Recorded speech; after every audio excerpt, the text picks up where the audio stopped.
Well, here it is. The initial cold start of the Cavalier after I did the timing chain, water pump, swapped the tranny, got the struts in it, wheel bearings, brakes. I mean, I pretty much did it all with this car. I got $1,000 worth of parts into this car. You know, if it was a regular base model Cavalier, I wouldn't have wasted my time, but since it's a Z24, it was well maintained over time.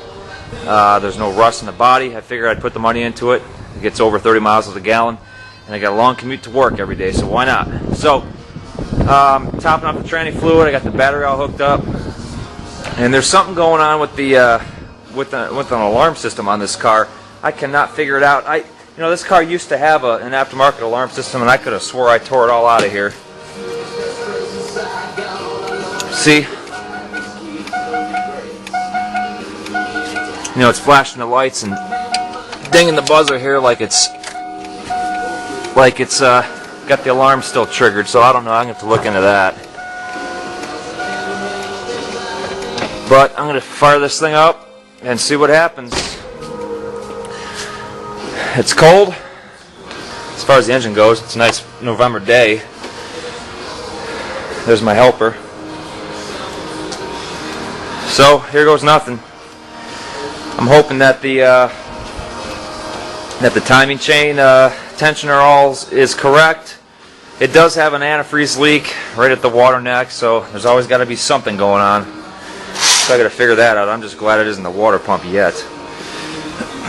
Moby, you got from underneath there? Yeah, see, it's leaking in the pan there.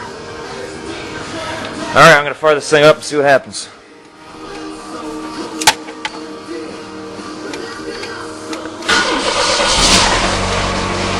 Whoa, started right up. Had a little bit of a lifter noise, but that went away real quick.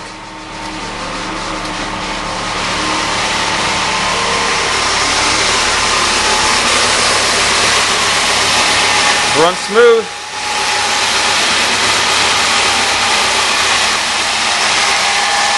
Seems quiet.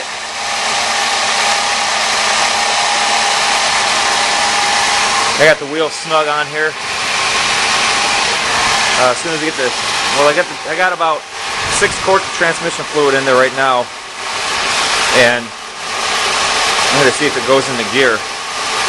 I'll give it a minute, but you know, these transmissions don't have dipsticks, and in order to find out how full it is, for one thing, you look it up to see how much it takes, and this one says it takes around 7 quarts, depending upon how far you had the tranny drained, and this transmission was pretty much completely dry.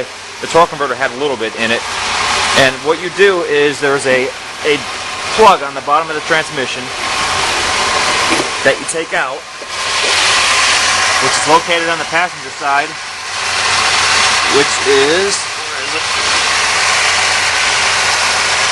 There it is. Right there. Right next to the pan. You can see it's dripping antifreeze. That's great. The plug right there. You take that out and you fill up the tranny fluid until fluid runs out of that plug. You got to make sure it's all warmed up. And once it starts to drip out of there, you put the plug back in and your transmission fluid is full. So I'm going to see if this thing goes into gear, and I hope the hell that it does. And there goes the alarm again. That's frustrating.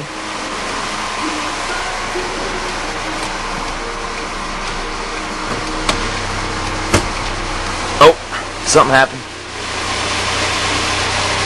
The tranny works.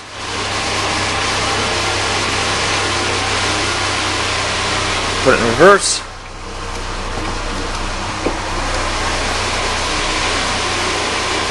Reverse works. Alright. Success. It's triggering the low traction light. It says the coolant's low, but it's not.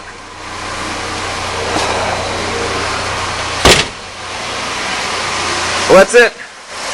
It runs, thank God. It runs, tranny moves, leaks antifreeze, pisses me off. Alarm's going off. So it looks like I have some bugs to work out still, but hey, at least it runs.